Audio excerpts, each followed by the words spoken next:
Today's guest is helping redefine an area of Parkinson's care that is often overlooked, underestimated, and profoundly important. The ability to live everyday life with autonomy, with confidence, adaptability, and meaning. We are joined by Dr. Sara Davies, an occupational therapist, researcher, and academic at the University of the Sunshine Coast, whose work sits at the intersection of neurorehabilitation, cognition, functional performance, and human agency in Parkinson's. What makes Dr. Davies' work particularly compelling is that it challenges a very common limitation in how Parkinson's is approached clinically, because too often Parkinson's care becomes heavily centered around symptoms reduction, tremor, rigidity, gait, medication timing, while the deeper realities of daily life can remain insufficiently addressed, and the invisible cognitive load, the executive dysfunction, the frustration of navigating ordinary tasks that suddenly become mentally exhausting, the gradual erosion of confidence, spontaneity, and independence. Dr. Davies' research focuses precisely on these spaces. And this conversation is about far more than occupational therapy. It is about identity, cognition, autonomy, adaptation, and the deeply human side of living with Parkinson's disease. But we also covered practical and functional strategies that could help you live better with Parkinson's too. So be ready to take notes. Dr. Sara Davies, thank you so much for your time and welcome at the Parkinson Performance Podcast. Thank you so much for having me today, Gaia. I would like to jump immediately into the question. You have so many important information and lessons to give us today. But before all the technical question, let us know our audience. What is your work about? And I would like to let them know also that you made a very important transition or shift, because you were in the front lines of neurological rehabilitation, and ultimately what led you back to academia? Okay, so I qualified as an occupational therapist back in 2004, and I immediately went into working with adults with neurological conditions. So not just people with Parkinson's disease, but acquired brain injury, stroke, and other types of neurological disorders. And I love that work. It's such important work. It's so rewarding personally to help a person to do the things in their life that they really value and find meaning in, and to help them get back to their lives when sometimes the biggest thing that's ever happened in their life happens to them. And I guess I was happily going along working in neurorehabilitation, and then I think, like a lot of people who transition into academia a little bit later in their lives, I really felt that there was this problem or this question that we didn't have an answer for. And so that's what led me to start my work researching in cognitive approaches or metacognitive strategy training for people with Parkinson's disease. And I noticed, because I'd been working across a range of neurological conditions, that the way that we were working with people with Parkinson's was different to the way that we were working with people who had had a stroke or had acquired a traumatic brain injury. And I wanted to know why. Why is this different? And I guess the key difference that I was noticing is that the way that we worked with people with Parkinson's was really focused on symptom management, and it was really about impairments. So we were focusing on the impairments that people had and looking at remediating those impairments. Whereas in the other populations that I'd worked with, it was around getting people back to the things that they wanted to do in their lives. And it took more of a, holistic way of viewing the person and really focusing on their activities and their participation and their quality of life.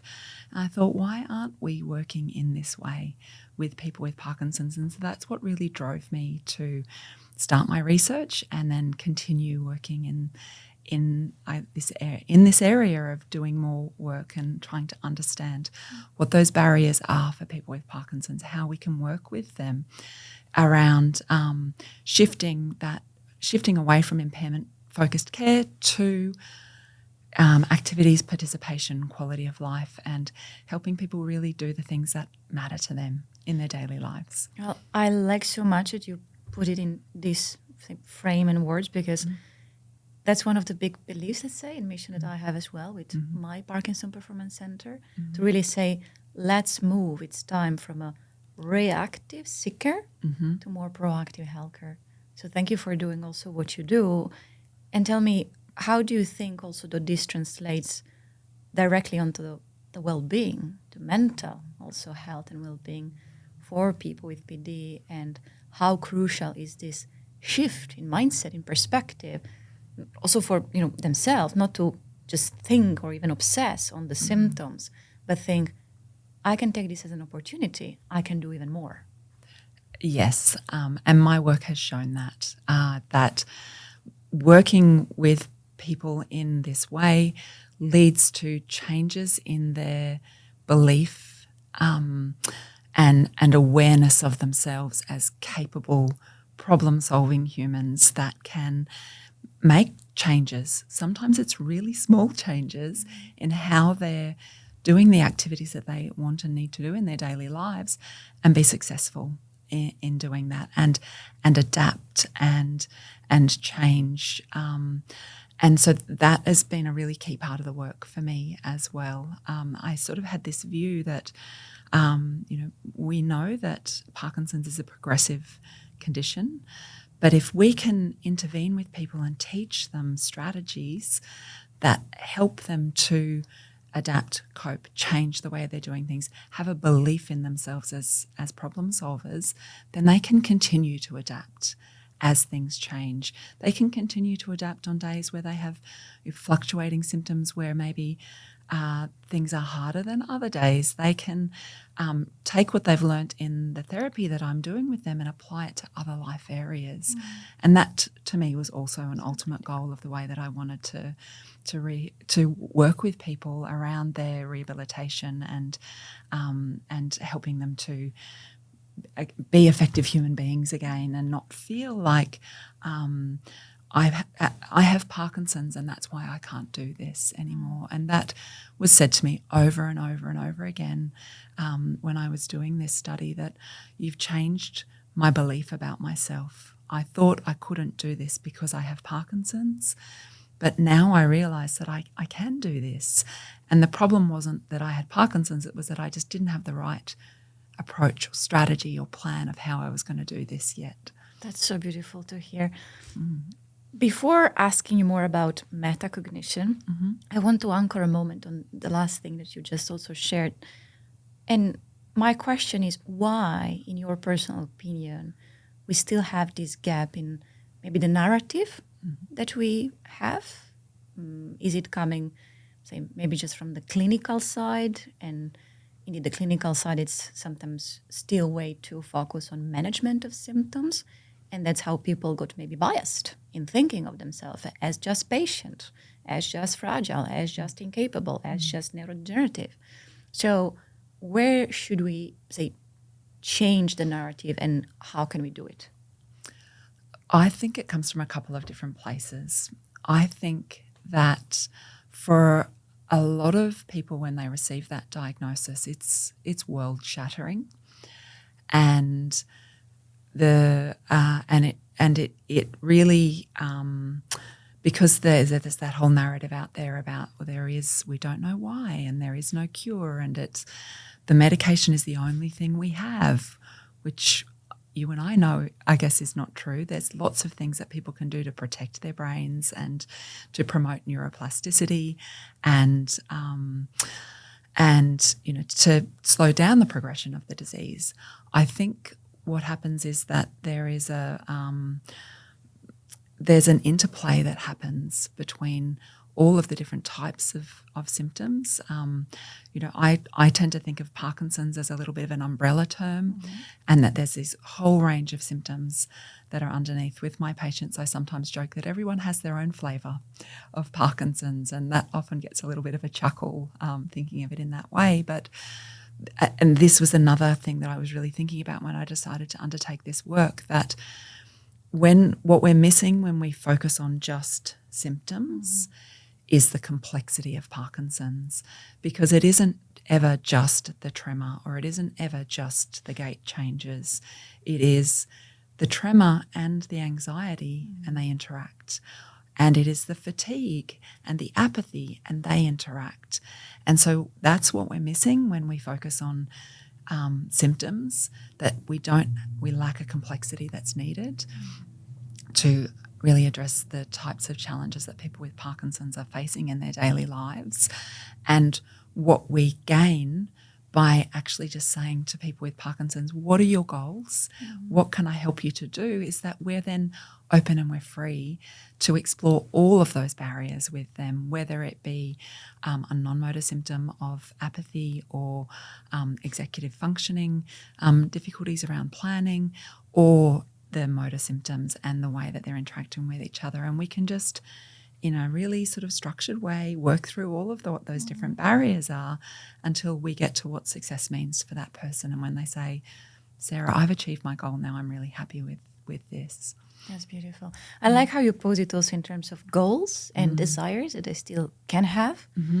And I like it that, sometimes it's not just a goal in feeling better, overcoming a symptom, but really teaching them that major goals. Do you still want to hike? Do you want to still travel? Do you want to still do something? Yes. It is possible. Absolutely. And that was something that I had to do a little bit of work around.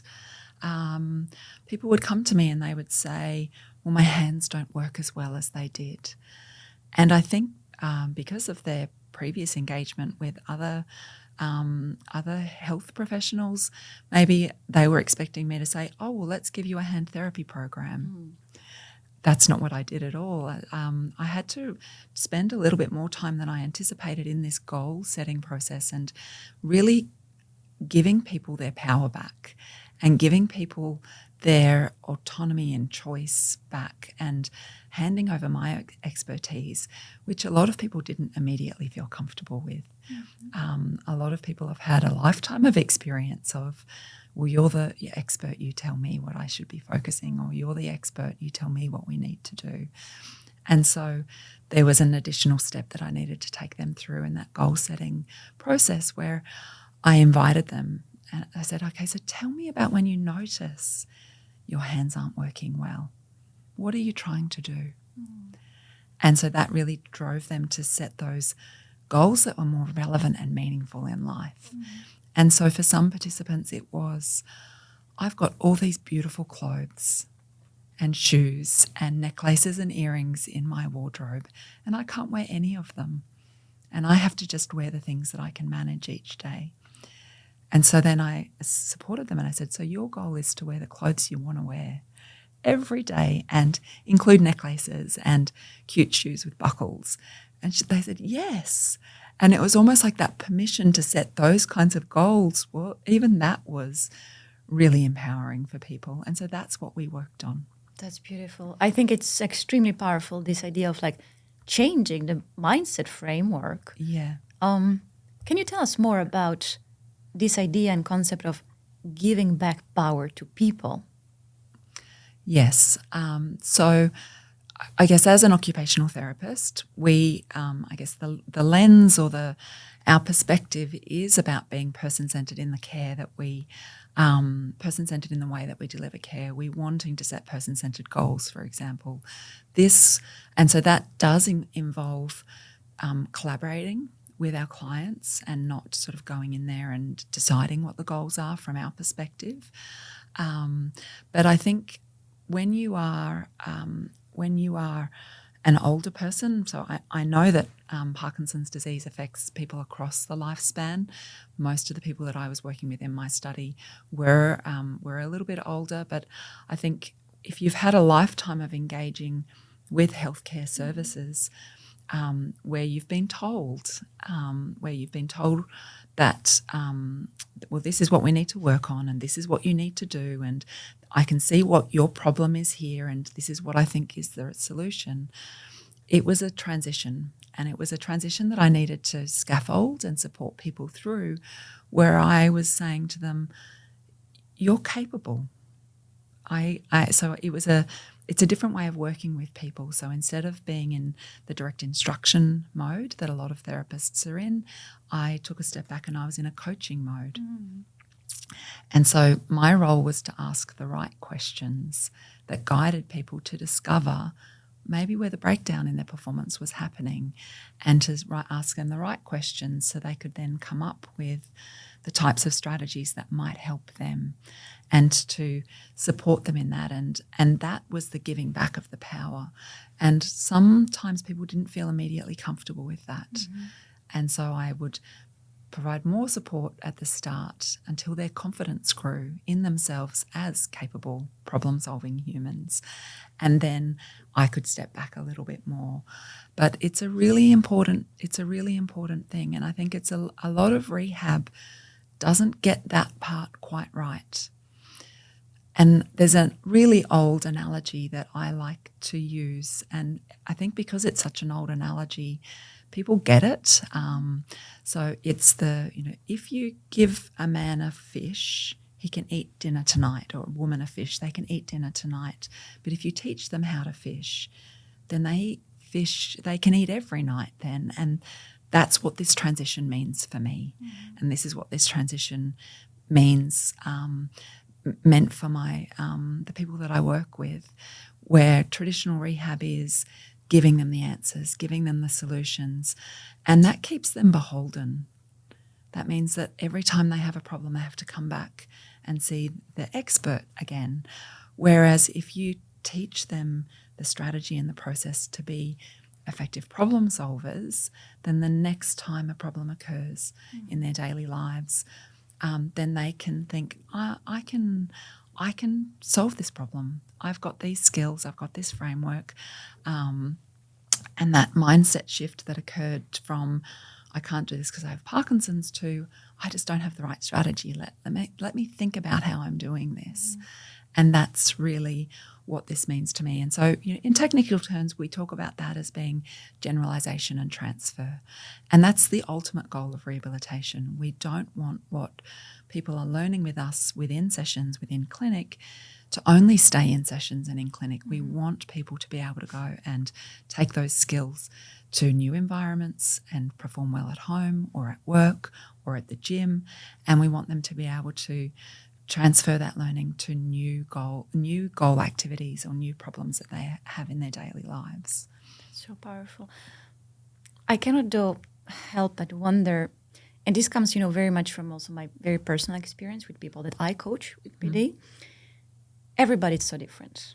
And you will encounter people that are, say, very much already prone to this powerful, empowering mindset.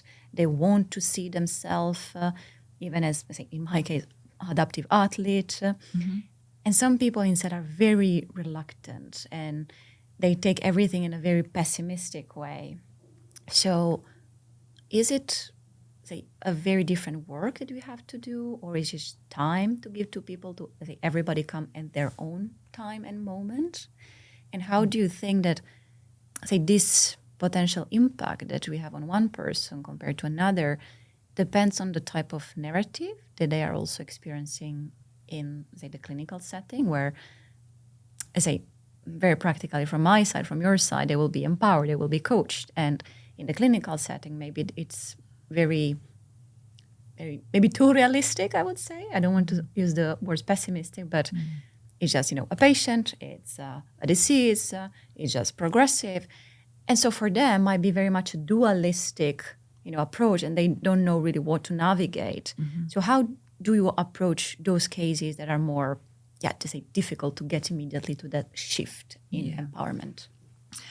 Yes. So I guess there's a couple of things there. So, obviously that we have this sort of bias that we know exists. Those people who sign up for research or sign up to come along to exercise classes, they've already made that decision to be there, and they are potentially not the same people if we think about all of those different parts that make up a person and their motivations and their life outlook and things like that as the people who don't come. So there is that potential bias that I do want to acknowledge. And I think that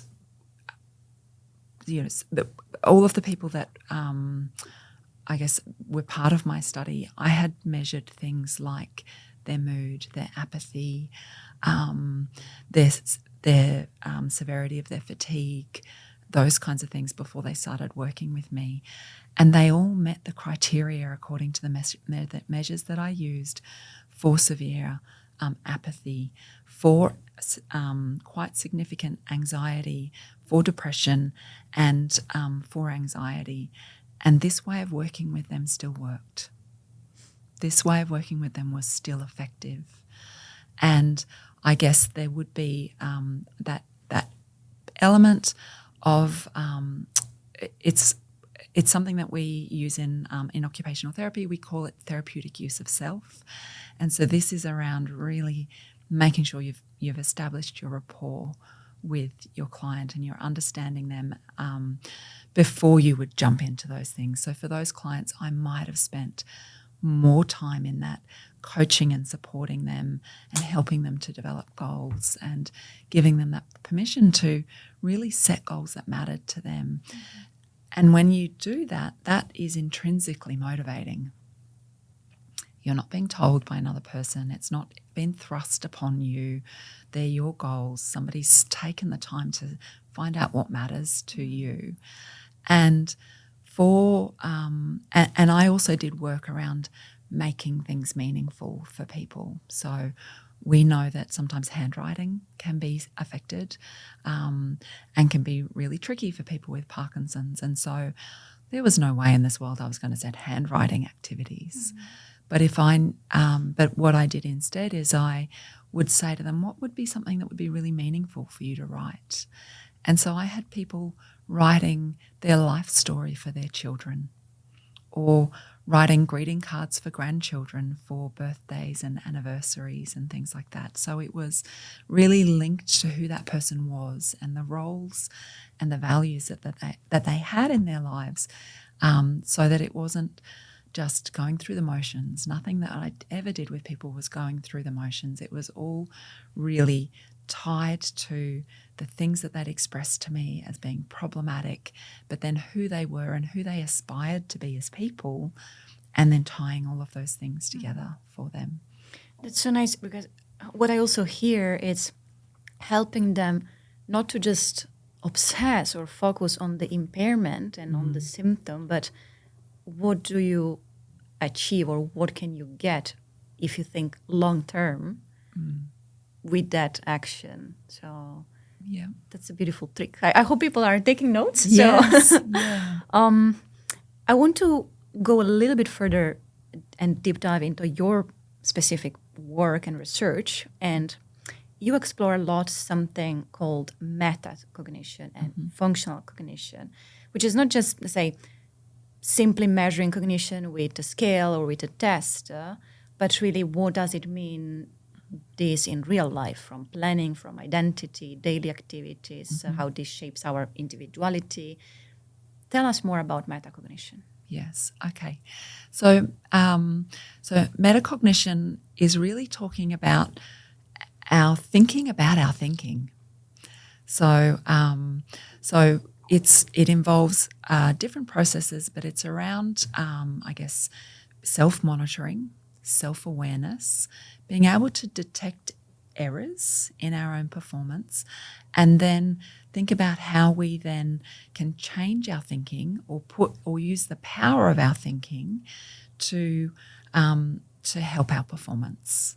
And functional cognition, I think, is really important and is really a foundation in what I'm doing, because what the sort of neuropsych evaluation misses is the impact of our environment on our cognition. And I think a lot of people, and I'm not just talking about people with Parkinson's, a lot of people, when they have any kind of neurological condition that has cognitive impacts, they will disregard a lot of the strategies that everybody uses to support their cognition every day. We are all strategy users all day long. And so functional cognition doesn't take that neuropsychological evaluation in isolation, it also says, well, what are the habits and the routines and the strategies and the environmental supports that you have in place that support you to live your life and not forget your haircut appointment on Tuesday at 3 p.m. or remember to take your medication on time. And they're things like the alarms and reminders we use on our phone. They're things like on our fridge that are held up by magnets that are things we need to remember. It's having notes in front of you as you're doing a podcast. It's all of these kinds of things. And so we are all using strategies all day long that support us to do well and to not forget and to stay on track. What can happen with people who have any kind of change in their executive functioning or their cognition more broadly is that they stop using strategies and they feel like it's a problem that they need to use strategies. And so helping them overcome that and realise that we're all strategy using human beings can be a really helpful and powerful first step and not make it feel like a failing. And so we often see the protective power of the environment, even in something really simple like if somebody's performing well in their home environment in terms of their meal preparation and things like that, and then all of a sudden they need to do that in a different environment and they don't perform as well. That can look like a problem, but what we're actually seeing is the impact of the environment there. And so functional cognition really is about not just looking at how somebody performs on a standardized tool, but looking at how they perform and their use of strategies, how their routines support them, and then supplementing and supporting them to develop new strategies if those strategies aren't effective anymore. And I don't see it as being, compensatory or deficit driven. It's really just leaning into what we all already do all day long. But what we also do know is that implicit process of strategy use can be more difficult when you have a neurological condition. And so teaching a support structure and externalizing that through something like the co-op approach, which is what I used and is one of the metacognitive strategy training interventions, can just really support people in their performance because it gives them something external to think about and process their,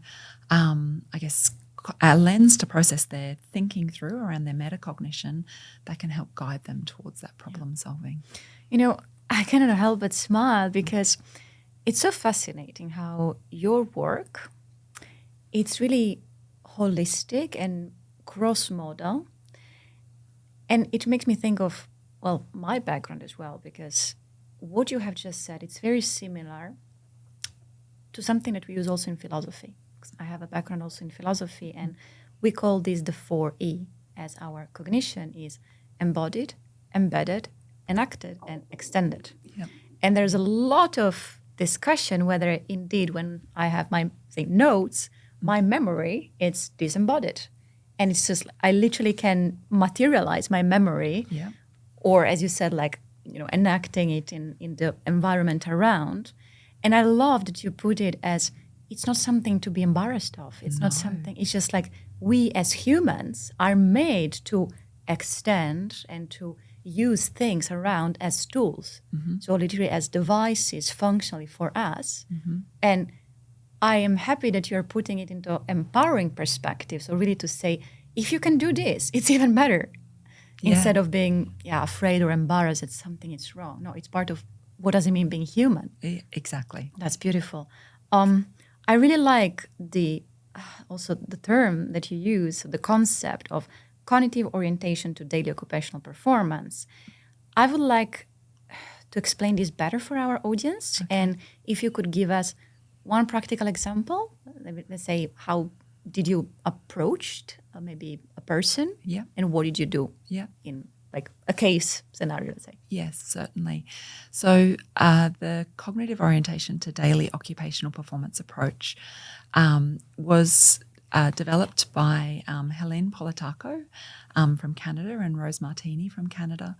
And it was originally developed to help children with developmental coordination disorder And it came from really Helen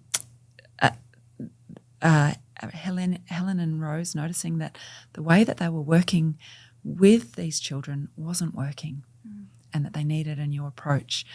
And so cognitive orientation to occupational performance really is around using your mind, as I've described, using your mind to start making those evaluations about what's working, what's not working well, how could I change this, and then having those impacts. And looking at that population for who this approach was developed was one of my reasons for thinking this might work with people with Parkinson's as well, because those children have these motor and coordination difficulties, but they also have some executive functioning difficulties. And so that I thought, well, it was designed for these children who have this sort of dual presentation like people with Parkinson's. I think that this can work. And so co-op is really, designed with a couple of main, goals or outcomes in mind. And so this is skill acquisition, strategy use, and that generalization and transfer. So we expect that when people learn the co-op approach, they can apply it for new goals in new environments. And so the global strategy, or the strategy that we use in co-op, is goal, plan, do, check. And it has come from earlier work from Mischenbaum. But essentially what you are working with people to do is to help them to identify what the goal is. And so we have our therapy goals, which sometimes are quite big and a bit more longer term, but for whatever that person wants to do in that moment, we say, well, what's the goal that you're trying to do here? And we teach them this strategy of being really quite explicit in their plan, really very detailed in their plan. And then there's the check process, and it's checking if the goal was achieved and checking if the plan worked. And if it didn't, then we say, okay, well, we need to modify that plan then. And I think it was that process that helped people with Parkinson's go, it's not because I have Parkinson's that I can't do this, it's because my plan's not right. And so it externalized the problem for them. Instead of self-blame, it was, I just need a different way of doing things. And so I'll give you a couple of examples. I've got so many great examples. I'd had people who had sometimes had therapy for years around a problem, and in the one goal setting session that I had with them, we solved the goal in one session. That's how quick it can be. So one of my favourite examples was a lady that I was working with, and she was really funny. I loved working with this lady. And she said, Sarah, I've given up on grooming my eyebrows. That's a bit tricky for me now, but I really don't like these hairs that are growing out of my chin. So my goal is to be able to use tweezers and to remove my chin hairs. And I said, okay, so tell me about what's happening at the moment, because your chin doesn't look hairy to me right now. And she said, I can do it if I go and sit in my car. So I would go and sit outside in my car, and I could use the tweezers. And she said, I've seen 2 OTs already about this goal. And they prescribed me these mirrors. They said, well, get this mirror that magnifies, or get this mirror that has a light. And so this woman had spent $100 on mirrors. And I said, well, show me where you're trying to do this.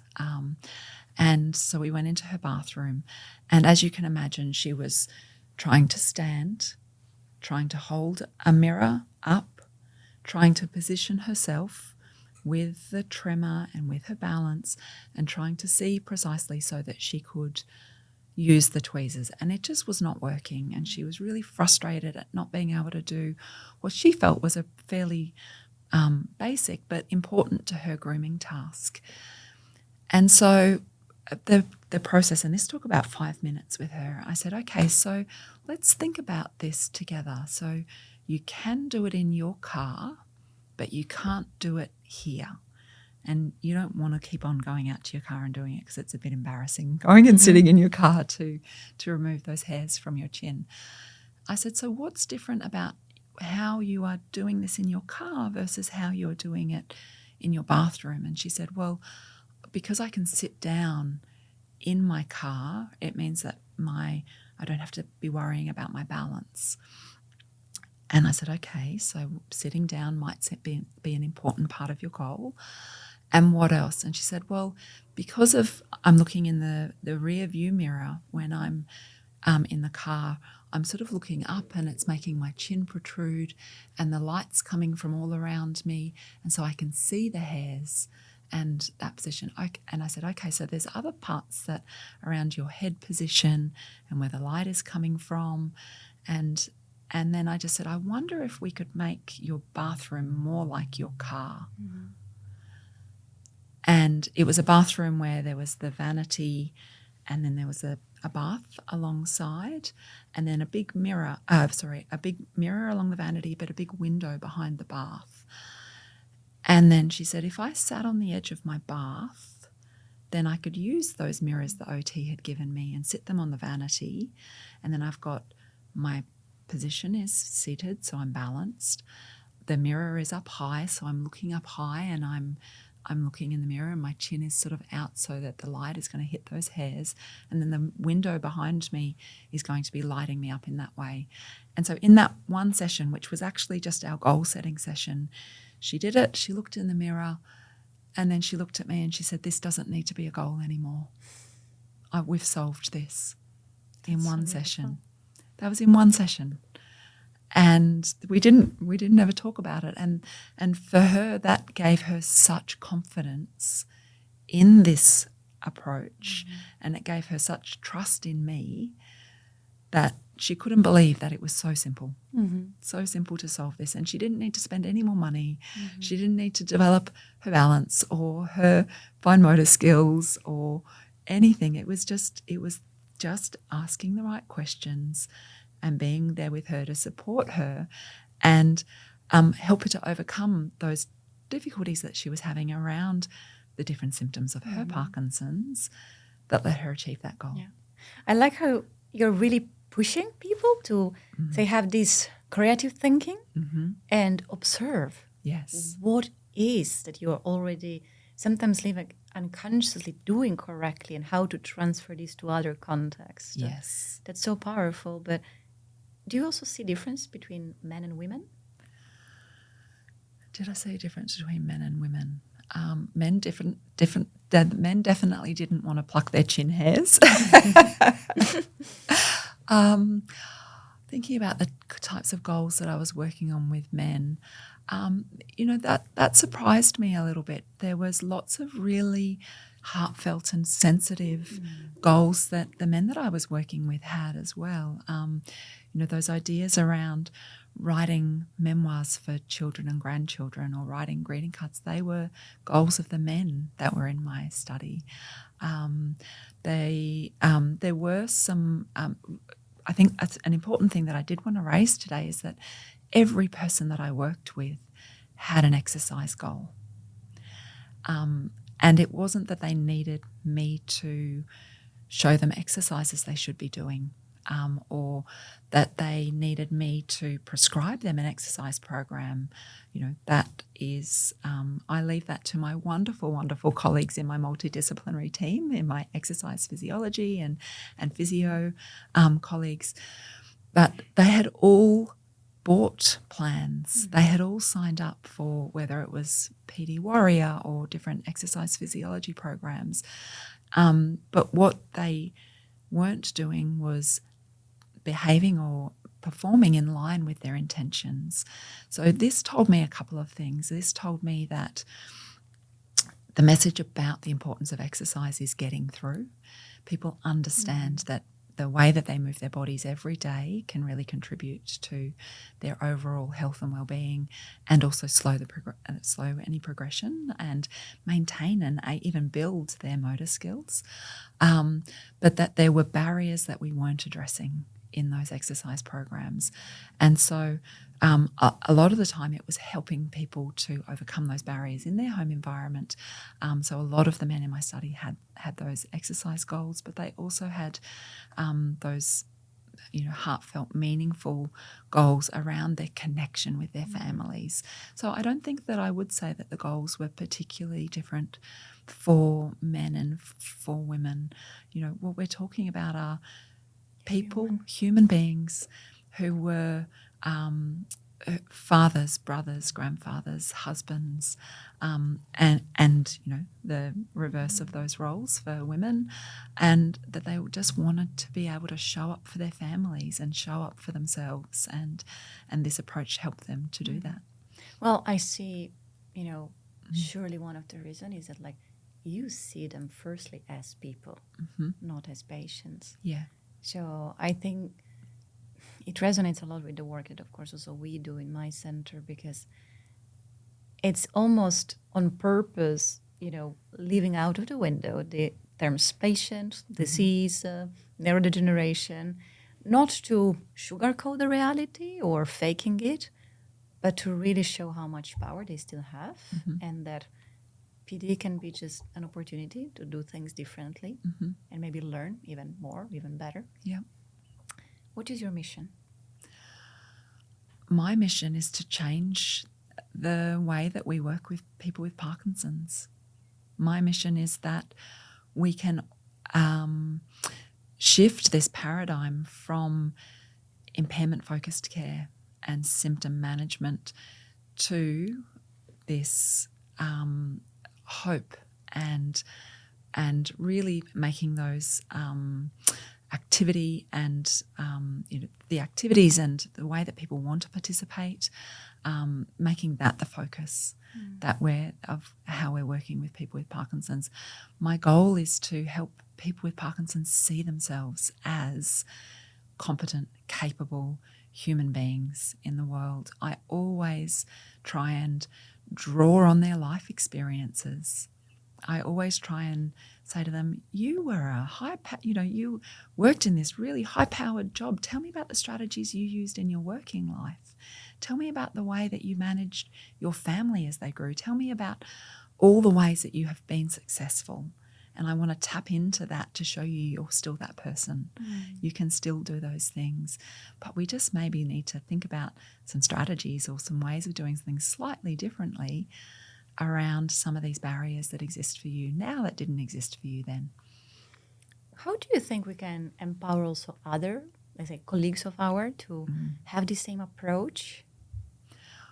Well, the impact of my work is something that I think a lot about, and the way that I can influence, which is why I was so excited to be invited to come along and do this podcast. So thank you again for having me here today.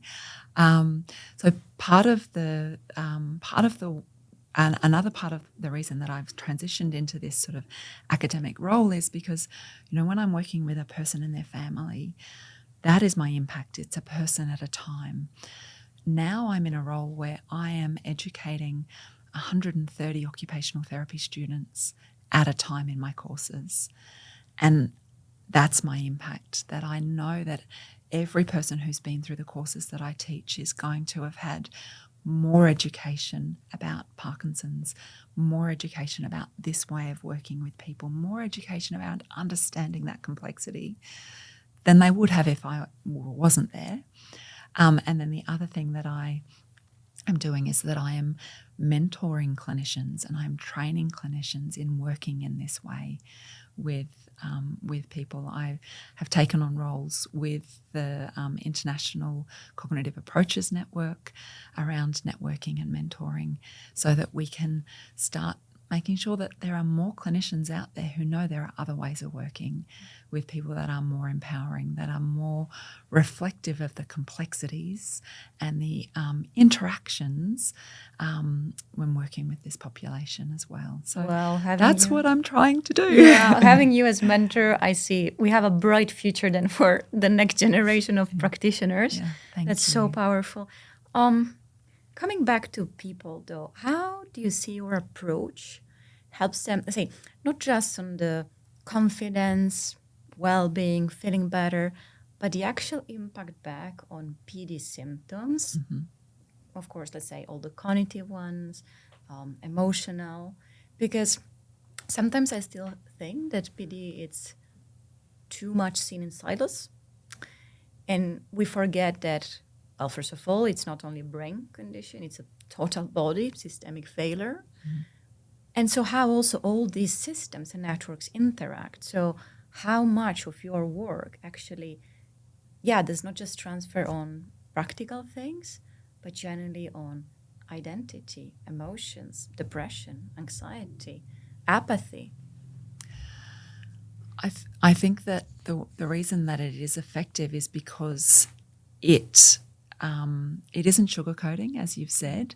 It's acknowledging these things and then viewing them as things that I have some power over. So lots of people with me lots of people have talked to me about how living well with Parkinson's is a full-time job. Because if you're not doing all of the different things, and I really empathise and empathise with people with Parkinson's, where all of the all of the shoulds that they have in their daily lives would feel exhausting. Would feel really exhausting. I was in a leadership forum yesterday at the WPC, and we heard from a person living with Parkinson's, and I just, what she was describing was exactly why I'm here and the work that I'm doing.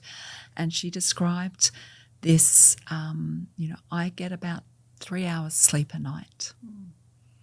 And then, so from the outside you can think, oh, that's not very good sleep. But what you don't see is that I then have to say to my daughter, I'm sorry, I don't feel safe to drive you to school because I'm so tired.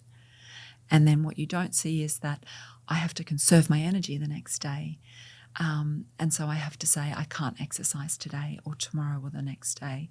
So my routine and my things that I'm doing to take care of myself and my body, I can't do because of that sleep. And then I'm in meetings and I have to try and preserve my dignity when all I feel like doing is yawning and falling asleep. So that's these sort of cumulative impacts that I'm talking about here. And, I don't know that there is a silver bullet that's going to help people particularly sleep well with Parkinson's if sleep is a real challenge for them. But what we can do is we can support people to put in place the best plans possible that acknowledge that sleep is difficult, but then there can be plans in place around how they're managing their energy and their fluctuating symptoms the next day, and feeling safe to talk to colleagues who they might be having meetings with about why maybe they're not able to show up in the same way because of that sleep deprivation that's occurring. And so, being able to feel more confident and have plans in place and strategies in place around the impacts of those symptoms does let people be more communicative about those things. And we do know that it is those hidden symptoms. So we use that iceberg analogy. It's those things that are under the surface that are harder to understand and potentially lead to people with Parkinson's feeling less accommodated for or less understood. So part of the plan is around, well, what will you do if this is your experience? And that in itself is affirming and addresses those anxieties that people might have. Because what I've noticed in my work with people with Parkinson's is that the great withdrawal happens. And it is because of those cumulative impacts of fluctuating symptoms, feeling really tired and fatigued, feeling anxious, having a low mood, having apathy, but that withdrawal because they're worried that they're going to be letting people down. They're worried about preserving their dignity. And actually just giving them a plan about how they might talk to people about that can stop that from happening. Yeah. How would you approach, let's say, two scenarios? A person who is just diagnosed and they might not even know about metacognition. They might not even, as they have never met like an occupational therapist. And there's all this tornado, coming on them. And then on the other side, people who might have been living with PD for already some years, but are still struggling to maybe make this extra shift. Yes. Okay. So I have, I have experience in working with both of those groups. And I think what I would say is that in my dream world, when people are diagnosed, they then step out into a wraparound service. So from the point that they are diagnosed, they have access to all of those allied health services, psychology, social work, exercise, speech, occupational therapy, and all of those support services. So the support groups, the carer support groups, all of those things. So I really want to be seeing those people when they're newly diagnosed, because with an intervention approach like this, it can help them to maintain their engagement in all of those things that they're finding really meaningful and address those barriers really early on. Unfortunately, we know that the average time it takes somebody to see an occupational therapist is about 5 years. And the average time that people live independently after a Parkinson's diagnosis is about 7 years. So what that says to me is that people have already experienced a lot of loss in terms of the ways they're spending their time, their participation in activities. It's often social and leisure roles that go first, and that we're often seeing people when they're starting to notice they're not managing as well at home. But when we see people really early, that we can be putting plans in place with them to help them maintain the things that they're finding meaningful, whether that be work, whether that be treasured grandparenting roles, whether that be the hobbies and crafts or leisure activities that they like to do. Whatever they want to be doing, we can help them to continue doing those things through making those adaptations by helping them to, find new ways of working. And with people who have been diagnosed for a longer period of time, where it might be more of those activities of daily living. I've worked with people who talk about how getting to the car is really complex and really hard, and really breaking things down and having those structured conversations and talking things through before they've even got out of their chair. I view it as almost like a cognitive priming, and we know that cueing is a really effective strategy in Parkinson's. And so what you're doing by getting people to really explicitly state what their plan is you're doing a cognitive cueing. I ask people to talk to me about what their plan is, so then you're using auditory cueing. My voice is hearing me tell myself what I'm going to be doing. And so it's effective from that perspective. But it also allows them to do some, if there's any sequencing of activity breakdown, if there's any sort of planning or problem solving, they can do that before they're in the moment. Because what we know can be a little bit tricky in Parkinson's is that dual tasking. And so a lot of the exercise programs I know focus on the cognitive load while people are doing the exercise to try and get that multitasking or dual tasking happening. And so this sort of takes that step back, and it also uses cueing, and it also uses problem solving while you're not in the moment, so that when that thing happens, they've already thought about it and they can then just act out what their plan was. And so that's the beauty of the co-op approach as well. It can be used for things like standing up from my chair, or it can be used for really complex things. I have used it with people who said to me, Sarah, I'm still working full time, but my attention and the strategies that I used to plan out my day and manage my workload, they don't work for me anymore. And so, right along that spectrum from really sort of gross motor, functional mobility kind of things, right through to managing a workload in a complex job. These are all things that we can use this approach for, which I think is really important as well. And how do you approach people who, let's say, see themselves really as incapable, or that they have that self-limiting mindset? Because sometimes I so few people are really inspired by other people with PD, and they really say, well, if he or she can do it, I want to do it as well. Yeah. And so they really can see this is not the exception. Yet some people maybe more pessimistic mindset, maybe just, they cannot see they can do it as well. And so how to teach them that they are not the exception. It is just about having these cues, the strategy, the tools, the cognitive approach, and really can help. Yeah. Start small. Aim for small wins early. Use those motivational supports and really help them tap into their identity pre-Parkinson's diagnosis. We are all have this wealth of knowledge and experience and skills, and I want to help people to tap into that version of themselves and show them that they're still this person, and that they're still this person, and that sometimes it's just small changes in the way that we think about things or the way that we do things, and that's what's so powerful, right? There's that saying, whether you think you can or you can't, you're right. And this is what I say to people: whether you think you can or you can't, you're right. So let's break this down for you. And that's really the support that they need at the start. Viewing things that feel big and overwhelming and hard as bite-sized things that they can do. That's beautiful. Yeah. We have talked a lot about people with PD, but there is another face, let's say, to this coin. And it's like people also that has, let's say, a big impact in their life due to PD. And these are the caregiver, spouses, families. Yeah. How can your approach help them? Yes.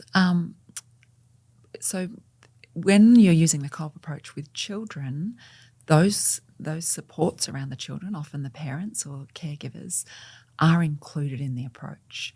And so that's so that, that parents are really witnessing their children being capable humans and learning the language and learning how to support them when they're at home. When we use the co-op approach with adults, it's a lot more based on the needs and preferences of the person that you're working with, but also their support team around them. So I've had both scenarios where I've had the carers sitting in on sessions, and so they're learning and they're seeing and then able to use those kinds of strategies at home. And then I've had carers who really used me being there and working with their client as a break for them, and so they could go and do what they wanted and needed to do for themselves.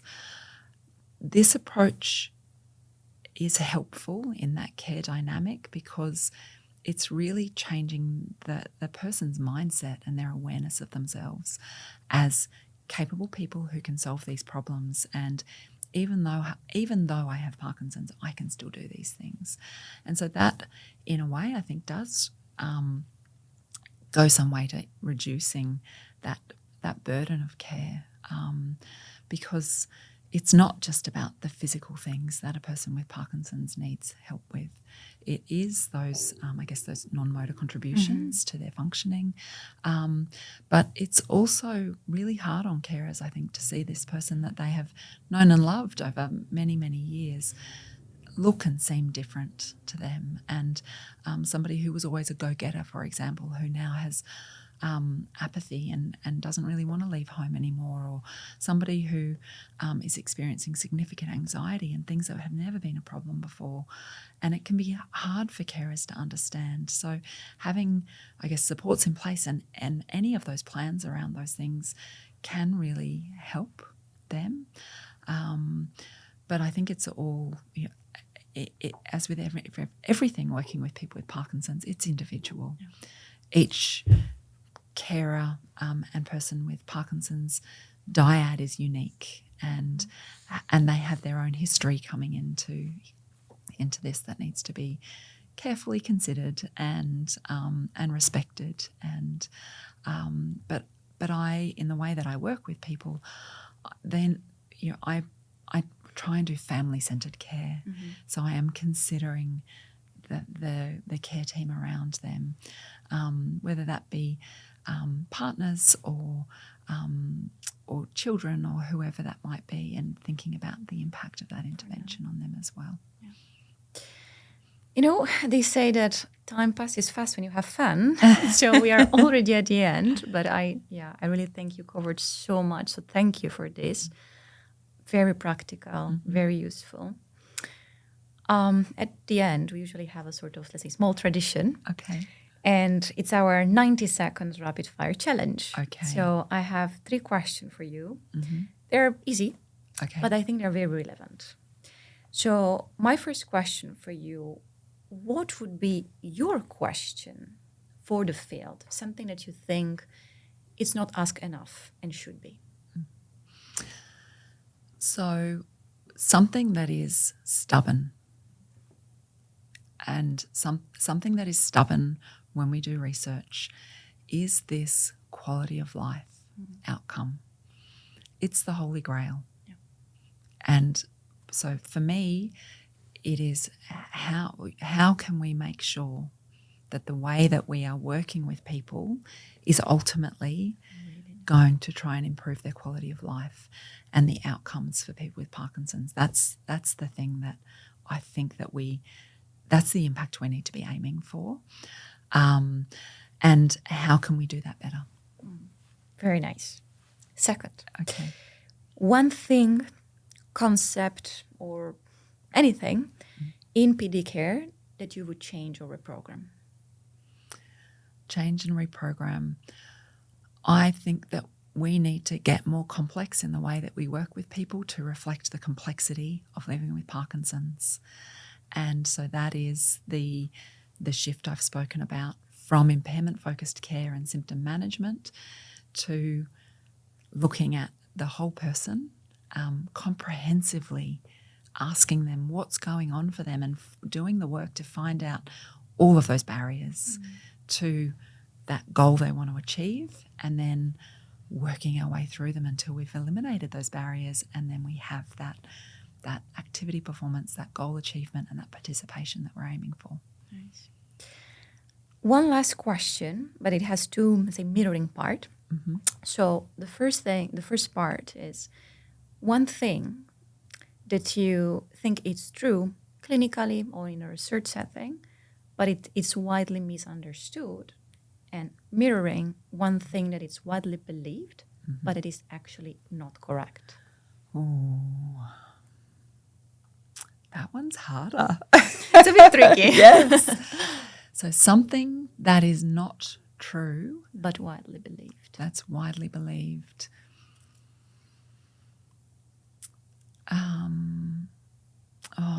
So I think the needle is shifting on this, but I think there's a public perception still that everybody with Parkinson's is the same, and that motor symptoms are the most, I guess, impactful and prevalent symptoms.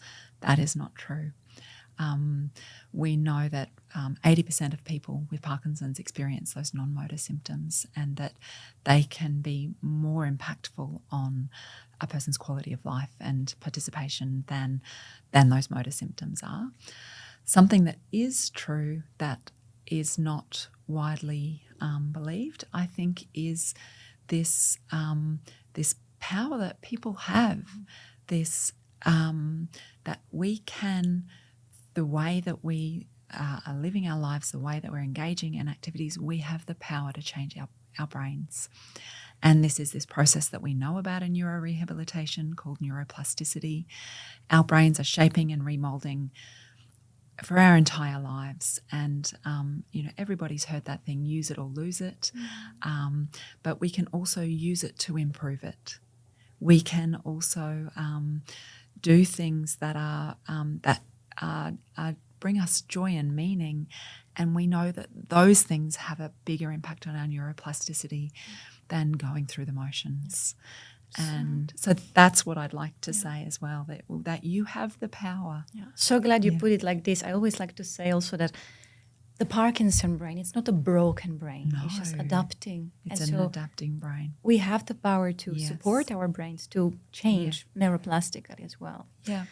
Yeah, I like to use the autopilot analogy when I talk about the basal ganglia, which is the part of the brain in Parkinson's where we're seeing those changes that are occurring. And, so I like to use that autopilot analogy where, if you're on a flight or if you're driving in heavy traffic, you don't leave your autopilot on. You need to take conscious control of the car or of the aircraft to really make sure that it's moving well through the traffic, or you're safe as you're making your descent into land. And, so that's what we do when we harness the power of our thoughts and we really are focused and cueing our movement and our attention. We're taking ourselves off autopilot, and that's one of the mechanisms we can use to move more easily with Parkinson's, to be able to do those things in life that we want to do.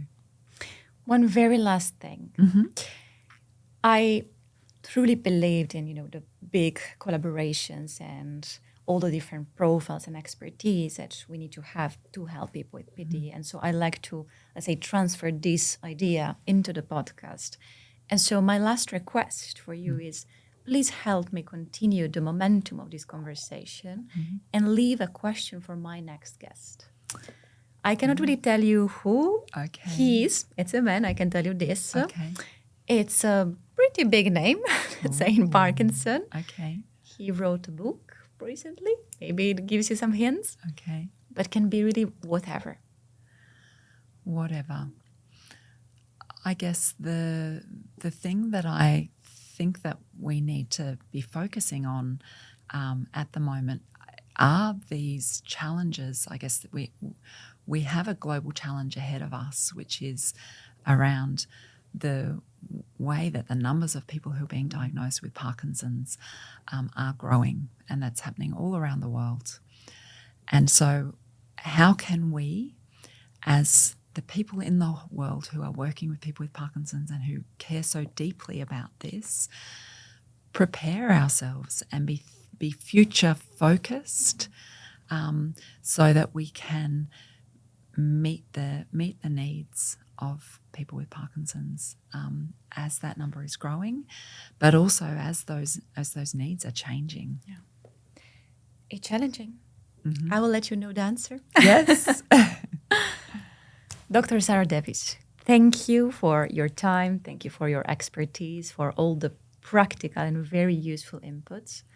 I think our people will really learn a lot. I hope so. I hope also to have you maybe another time in the future soon on the podcast. It may be in Australia next year. Very likely. I hope to see you. Thank you again. Thank you for having me.